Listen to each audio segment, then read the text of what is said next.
अच्छा मुझे ये बताओ, स्वप्न में मैं किस किस को दिखाई दिया, एक बार खड़े हो। अच्छा, और किसके आया? हाँ जी, नरपाल। रामदास बलदेव दास कौन है? क्या बता रहे हैं? आज ग्राम देवता, आज बाकी बैठ जाओ।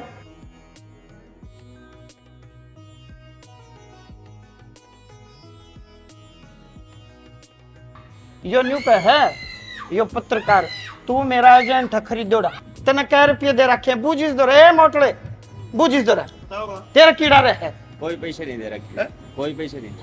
रामदास कौन? रामदास मेरे ग्राम देव बलदेव दास जी के गुरु हैं। तेरा कीड़ा रहे। इवने बता, फोन तो यह बात को बता सके है, फोन तो यो अपना नाम बता सके। क्या नाम बेटा आपका? नरपाल। नरपाल जी, फोन तो यो नाम बता सके। सपने में कौन आया? गुरु जी है। सपने में आया? क्या बोल रहे? गुरु जी ये बोल रहे अब बेटा काफी परेशान हो चुका है, एक बार आप दरबार आ जाओ, पहला नंबर आपका ही आएगा। शिव कुमार से दूर रहें। शिव कुमार? ये बताओ बस। पड़ोसी है जी। हाँ, एक बार और तो सुन लो। हाँ। समस्या बताऊंगा नहीं बेटा, बतानी है, कल करना है। गुरु जी समाधान करें। समाधान करना है, बताने से बात नहीं बनेगी। महात्मा जी फिर एक बात बताओ ना, हल भी चाहिए। 3-4 लोग, ये हल के लिए आए हैं। 3-4 लोग मेरे को भी मिले हैं, हम्म, वो भी निकल बुझड़ गए। हम्म। अब अकेले इसी की समस्या करूंगी कैसे? देखो उनकी भी करेंगे, सबकी करेंगे, और सामूहिक बैठाऊंगा एक साथ सबके ऊपर कृपा। कुछ काम ऐसे होते हैं, कुछ कार्य ऐसे होते हैं, ये आए बैठे, मैंने विधि बताई, अब ये पंखा चल रहा है, सबको हवा दे रहा जो इसके दायरे में है, उनको नहीं दे रहा। ऐसे ही यदि ये परमात्मा की शरणागति होकर के जो मैं पाठ बताऊंगा वो कर लेंगे, समस्या ठीक हो जाएगी। कुछ बात मैं ऑन कैमरे वाली है जो वो बता दूं, फिर मैं ऑफ कैमरा बात कर लूंगा, ठीक है ना? बताओ। संदीप कुल मिलाकर ठीक है, सुभाष भी ठीक है, इसके लिए कल्याणकारी रहेंगे, मतलब इससे कोई बैर द्वेष नहीं रहेगा। ये जो चाहिए, अब जानता है या नहीं जानता, जीवन में आगे भी कोई संदीप या सुभाष आएंगे तो ये आपके लिए ठीक रहेंगे, कल्याणकारी रहेंगे। अभी तक कोई संदीप सुभाष है? संदीप बुआ जी का लड़का। संदीप बुआ जी का लड़का है। अच्छा, रूपचंद मृतक आत्मा, दादा का भाई। लाल जी, राम जी आपके पितर लाल जी शुद्ध हैं? लाल जी शुद्ध हैं बेटा, संदेह मत करना कोई कुछ कहे। हाँ, लाल जी शुद्ध है, मतलब आप मेरी बात समझ रहे हो? कोई दुनिया में कुछ कहे, लाल जी शुद्ध है।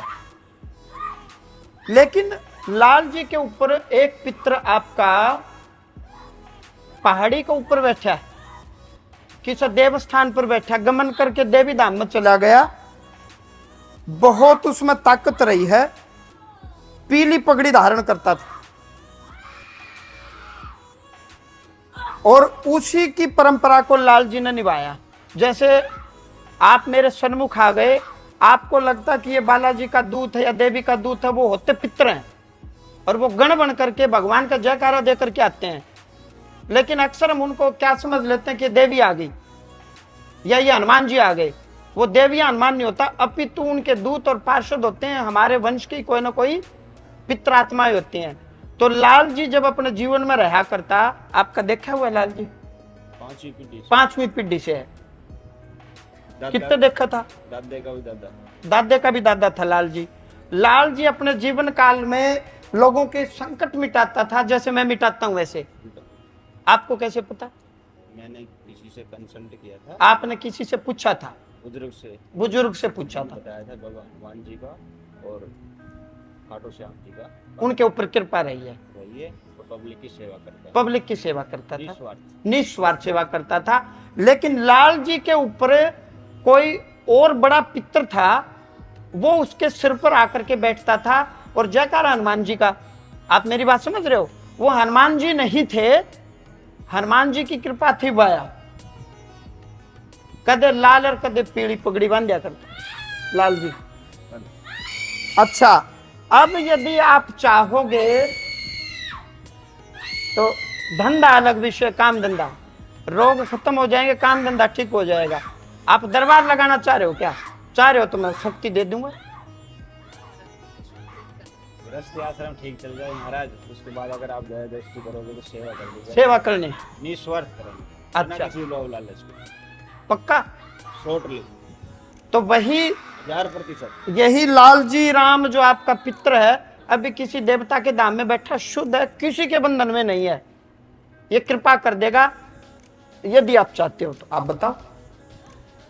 इन्होंने एक बार मेरे को मतलब आया था, सौपन में आया, आगे ये था, लाल पगड़ी बांधे हुए था, लाल पगड़ी बांधे हुए था, सुन ले, हल्की सी मूछें भी, हल्की सी मुच्छें थी, और 2 इनके साथ असिस्टेंट थे, 2 असिस्टेंट थे, 2 सहायक थे।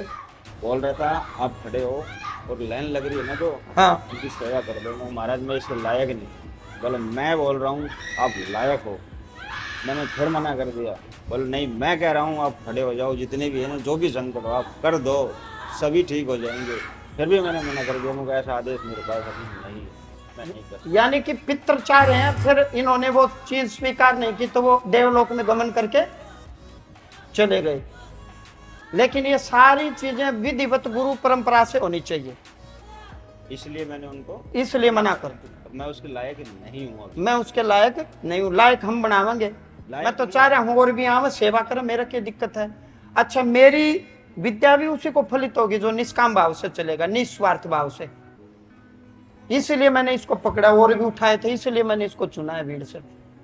ये बोल मोटले, ठीक है कि नहीं? बड़ा अद्भुत। और मैं आपको एक युक्ति बताई है, काम धंधा भी ठीक कर दूंगा, रोग बीमारियां खत्म हो जाएंगी, और जो मैं मार्ग बताऊं इस मार्ग पर चलो। राम जी आपके माध्यम से सेवा करवाना चाहेंगे, उन्हीं पर छोड़ देते हैं। ठीक है बेटा, बोलो। दरबार के बाद मैं अपना दीक्षा दे दूंगा, आज ही दे दूंगा मंत्र दीक्षा। ठीक है। उस नियम धर्म पर रहो और खूब सेवा करो, खुश रहो बेटा। वो मंत्र दीक्षा दूंगा, उस नियम पर रहना, उस धर्म पर रहना। हाँ, आपके पितर शुद्ध हैं।